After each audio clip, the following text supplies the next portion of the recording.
Friends, welcome to यज्ञ investment academy. आज एक और म्यूचुअल फंड का वीडियो बनाएंगे और काफ़ी सारे लोगों ने इस सब वीडियोस की डिमांड अलग अलग वीडियोस में डाली है, तो इसलिए I thought that we will keep on discussing more on mutual fund videos. काफ़ी सारे लोग बोलते हैं कि we make little less these days, but trying to कि cope up with all those things.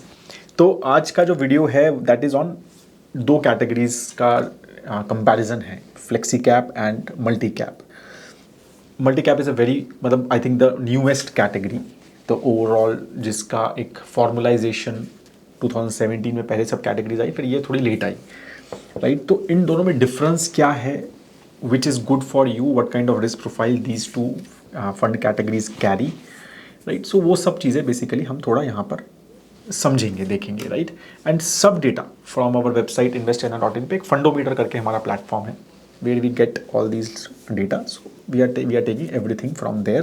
You can check those platform. I think it is one of the best research MF tool in India currently. ठीक है। तो basically mutual fund की जो flexi cap category थी, जिसको पहले multi cap बोलते थे, अच्छा ये थोड़ा सा कंफ्यूजन है। तो पहले 2020 से पहले अभी जो फ्लेक्सी कैप कैटेगरी है उसका नाम मल्टी कैप कैटेगरी था। तो 2017 में जब कैटेगराइजेशन हुआ तो इसको मल्टी कैप कैटेगरी बोला गया था बाय सेबी, राइट। फिर 2020 में जब मल्टी कैप कैटेगरी लॉन्च हुई तो इसका नाम चेंज करके फ्लेक्सी कैप कैटेगरी कर दिया। तो पहले ये इंपॉर्टेंट है कि ये थोड़ा सा कई बार किसी को कंफ्यूजन होता है। तो this is a flexi cap category, right. And तो we have I think already एक दो वीडियो बनाए भी है मैंने फ्लेक्सी कैप। तो flexi cap is completely flexibility, right, to a fund manager कि लार्ज में लेना है, मिड में लेना है, स्मॉल में लेना है। इक्विटी बेस्ड कैटेगरी है तो मिनिमम 65% तो इक्विटी में रखना ही है, राइट। तो वो तो है ही, वही एक मैंडेट है बस।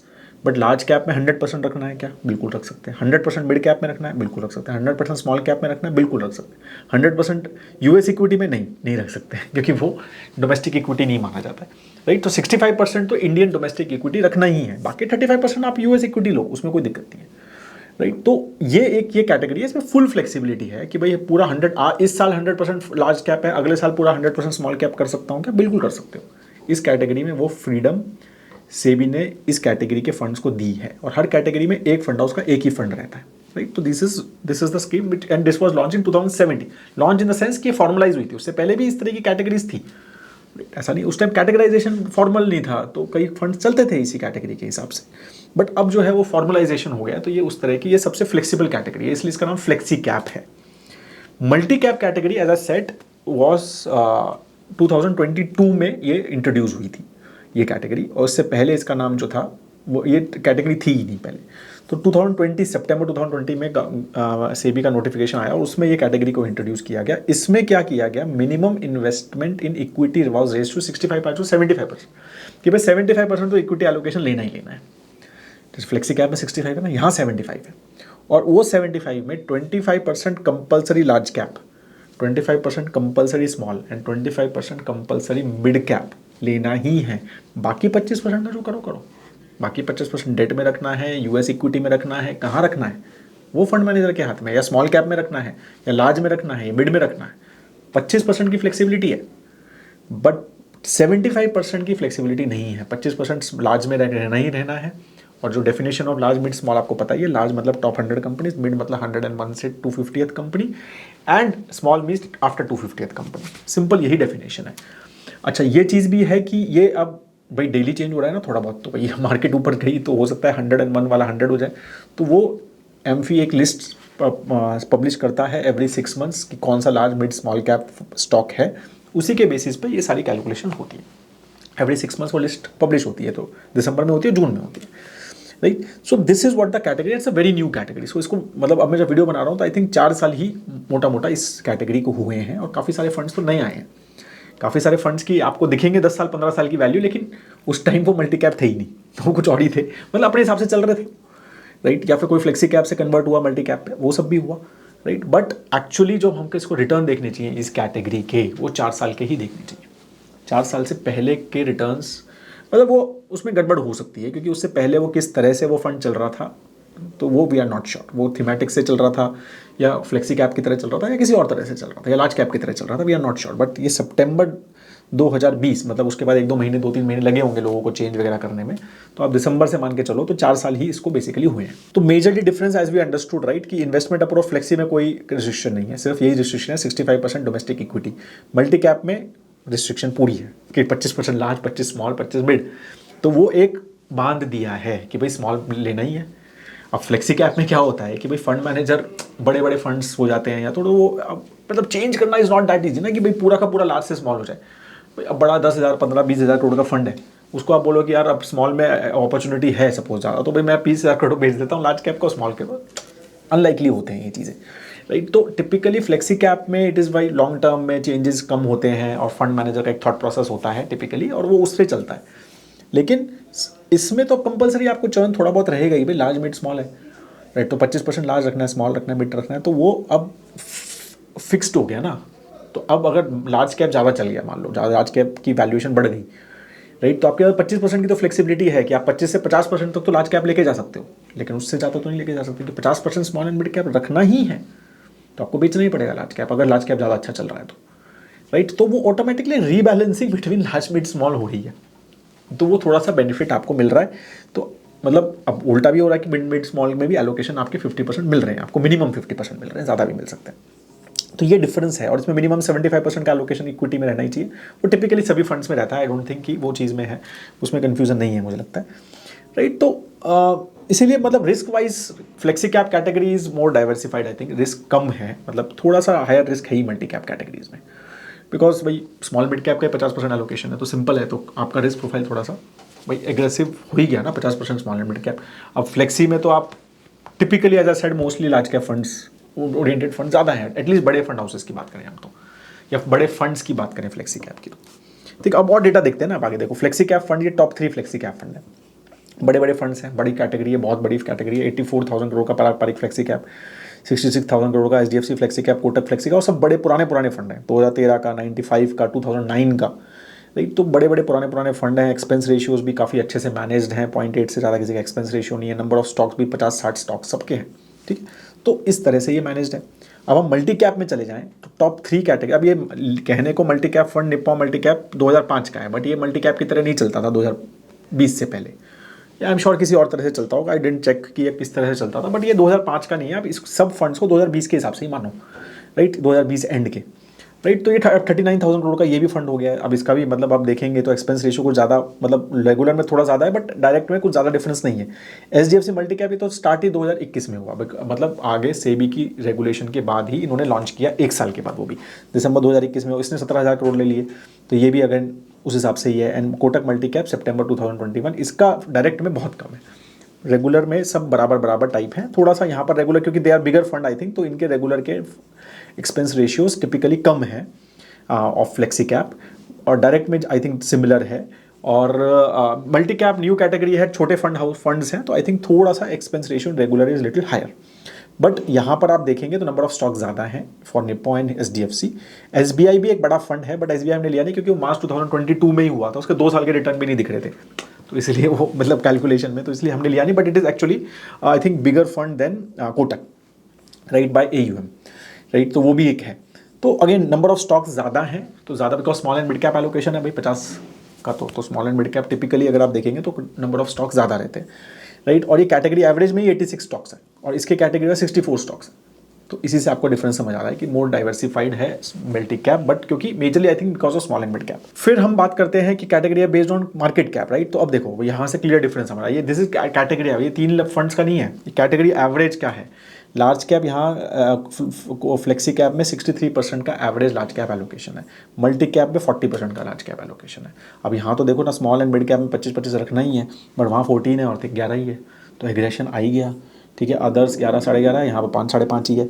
तो क्लियर है ये चीज़ कि आपका small and mid cap allocation in multi cap is higher, मतलब unless and until fund wise वो डिफरेंट हो सकता है, but typically on an average आप ज़्यादा रिस्क ले रहे हो अगर आप मल्टी कैप कैटेगरी में इन्वेस्ट कर रहे हो because of higher small and mid cap allocation right. तो सिंपल वही चीज़ है। फ्लेक्सी कैप का एसेट एलोकेशन आप देखेंगे लास्ट 10 साल में कैटेगरी का 2017 से जब से कैटेगरी आई है, तो वो लार्ज कैप ओरिएंटेड ही है, मतलब आप देखोगे 60 से 65% का ही लार्ज कैप एलोकेशन है, कंसिस्टेंटली वैसा ही है राइट। और मिड कैप भी मतलब कंसिस्टेंट है, स्मॉल कैप भी थोड़ा बढ़ा था, बीच में थोड़ा कम किया आई थिंक जो कोविड के चक्कर में, फिर थोड़ा बढ़ा के अब उतना ही है, ऑलमोस्ट बराबर बराबर सा ही 10% 11% के आसपास।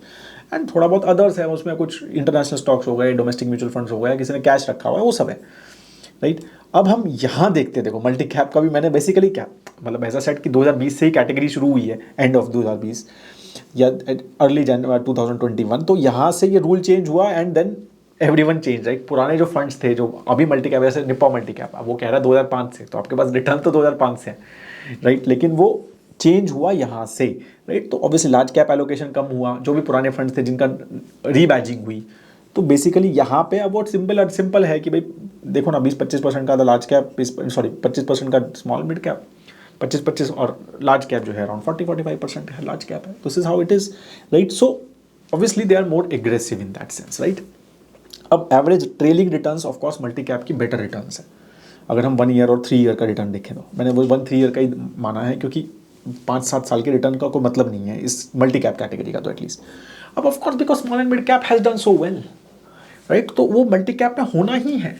अब स्मॉल एंड मिड कैप अच्छा नहीं करेंगे अगर, तो फ्लेक्सी कैप कैटेगरी अच्छा करेगी, क्योंकि flexi cap is more large cap oriented category, right. तो it's not pure large cap. देखो लार्ज कैप एलोकेशन जो है 60% 63% है, प्योर लार्ज कैप फंड जो है 80% प्लस है, राइट। तो यहाँ पर वो भी चीज़ समझनी है, राइट, कि ये फंड स्पेसिफिक भी चीज़ें डिफरेंस हो सकती है। ये फ्लेक्सी है भाई, हर एक फंड हाउस अलग, फंड मैनेजर अलग सोच सकता है, दूसरा अलग सोच सकता है, राइट। तो ये चीज़ समझो आप। तो इसीलिए ये आप ये नहीं है कि मल्टी कैप कैटेगरी अच्छा कर रही है क्योंकि मतलब ये अच्छी कैटेगरी है क्योंकि रिटर्न अच्छे हैं। It's basically because small and mid cap in last 3 years has done better than large caps, तो वो यहाँ दिख रहा है, राइट। तो that's why it is doing like that. And trailing return और ये सब डेटा जो है 26, 20, 25 दिसंबर का डेटा है, तो वो हिसाब से बता दो आप। तो अभी हम जो फंड्स हम देख रहे थे, तो वहाँ पर भी आप देखो कि वन ईयर में 25% रिटर्न है, निप्पॉन के 20-30% रिटर्न है, इसके 26 हैं, 20 हैं, इसके 22 हैं, 29 हैं, राइट। 3 साल में इसके 17 हैं, 25 हैं, निप्पॉन के 27 हैं, इसके 24 हैं, तो इनके सबके 3-3 साल हो गए हैं, तो वो बता दिया हमने, राइट। तो बेटर रिटर्न्स है ही, except HDFC flexi cap which has given both 1 and 3 returns very good, right. But typically multi-cap returns are better because small and mid-cap has done better and they have to buy 50% small and mid-cap. Right? It's simple, इससे simple है ये चीज़, आपको ये समझना है। या आपको ये नहीं सोचना कि ये फंड मैनेजर अच्छे हैं या ये कुछ ऐसा है, ये सिंपल यही है कि वो बेटर कैटेगरी ने किया तो इनको लेना पड़ रहा है और ये अच्छा कर रहे हैं, राइट। और यही चीज़ आप कैलेंडर रिटर्न्स में भी क्लियरली दिख रहा है, और तीनों साल में वही चीज़ दिख रही है। 2021 में देखो बेटर रिटर्न्स किए, 2022 में भी इन्होंने बेटर किए, 2023 में भी बेटर किए, और 2024 वाईटीडी भी देखे ना हमने रिटर्न, तो उसमें भी बेटर है, राइट। तो चारों रिटर्न, चारों कैलेंडर ईयर्स में consistently multi cap has out perform again because they, चारों में small and mid cap has out performed as well. Last 4 साल में स्मॉल एंड मिड कैप का returns has been better than large cap in last 4 years consistently, तो वही चीज़ यहाँ दिख रही है। तो यही चीज़ अगर हम फंड हाउस, ये अपने जो फंड्स देख रहे हैं, यही चीज़ देखें तो हम देखो 2022 में पराग पारिक के काफ़ी खराब रिटर्न थे, बट 2023 में दे हैव डन वेरी वेल, 2021 में दे have done very well. Nippon और कोटक एचडीएफसी तो था ही नहीं इन दोनों में 2021 में, मतलब कंप्लीट कैलेंडर ईयर कंप्लीट ही नहीं किया, ये 9.6, ये 40 और ये सब चीज़ें अपने यहाँ देख रहे हैं। तो फिर अगेन पॉइंट यही है कि द ओवरऑल 2023 में ही देखेंगे तो लगातार सारे रिटर्न्स बेटर हैं एचडीएफसी, मतलब मल्टी कैप कैटेगरी के सारे, मतलब with respect to flexi cap, because they have done better. 2022 में भी अगर आप देखोगे तो typically except HDFC they have done better, right. और यहाँ पे भी एक ही फंड था तो इसी ने बेटर किया है। Rolling returns I think we should completely ignore, because 4 साल का डेटा है, तो मेरे को लगता है इग्नोर कर सकते हैं। टॉप 10 सेक्टर एलोकेशन, ठीक है, अब देखेंगे तो देखो आप फ्लेक्सी कैप जो है बैंक्स पे ज़्यादा फोकस है, मल्टी कैप बैंक पे फोकस नहीं, क्योंकि स्मॉल एंड मिड कैप में बैंक्स वैसे ही कम है, तो राइट। तो आईटी पे फ्लेक्सी कैप, क्योंकि लार्ज कैप आईटी ज़्यादा है तो 10% है, यहाँ पर 7.9% है, ठीक है। यहाँ पर अब ऑटोमोबाइल्स सिमिलर है, यहाँ पर हेल्थ केयर का ज़्यादा है, फाइनेंशियल सेक्टर बिकॉज एनबीएफसीज वगैरह में इसमें ज़्यादा सेक्टर है इनका, right. 5.2 FMCG, capital good 5.7, multi cap में ये सब because they are more small and mid cap oriented categories, right. Crude oil देखो यहाँ पर है, इंफ्रास्ट्रक्चर में है ही नहीं फ्लेक्सी कैप, तो ये है। तो ये सारी चीज़ों में डिफरेंस रहेगा ही, बिकॉज जो भी स्मॉल एंड मिड कैप में ज़्यादा सेक्टर्स का, मतलब कंपनीज उस सेक्टर की ज़्यादा हैं, तो वो हमें यहाँ पर मल्टी कैप में दिखेगा।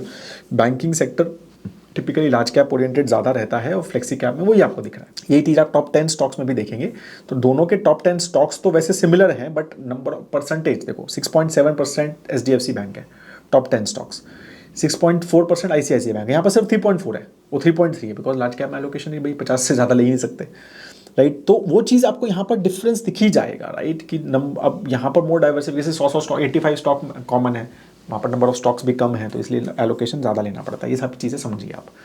पोर्टफोलियो ओवरलैप, अब कई फंड हाउसेज के फ्लेक्सी कैप फंड भी है, मल्टी कैप फंड भी है, तो हमने देखा कि भाई इन दोनों में ओवरलैप कितना है, राइट।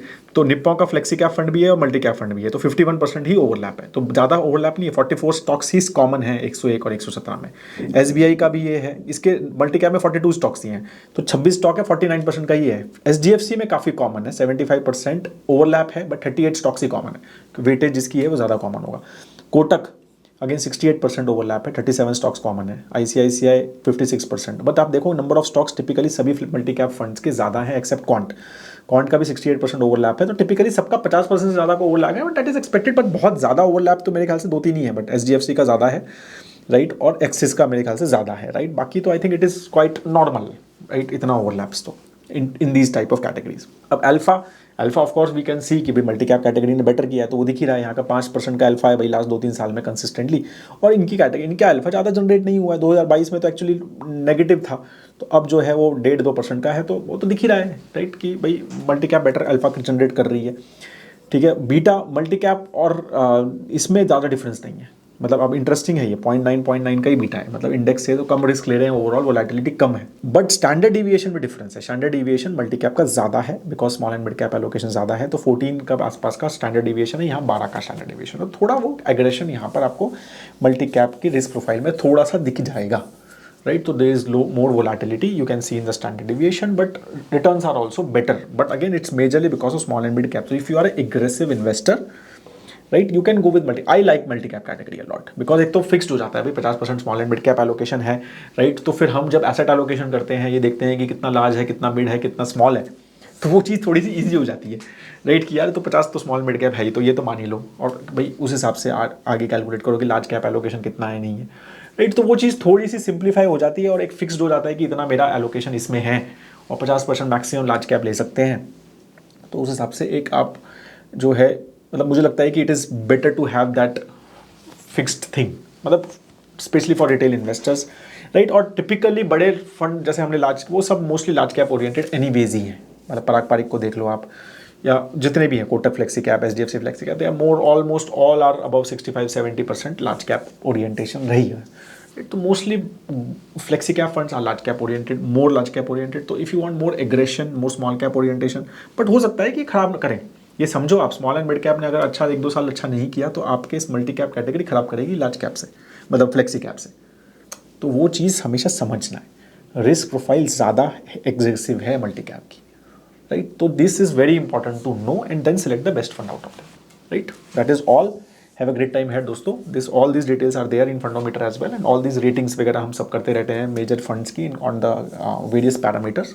बहुत डिफरेंट रेटिंग मेथोडोलॉजी है, तो एक बार ज़रूर चेक कीजिएगा investindia.in पे Fundometer. Have a great time ahead. जय हिंद.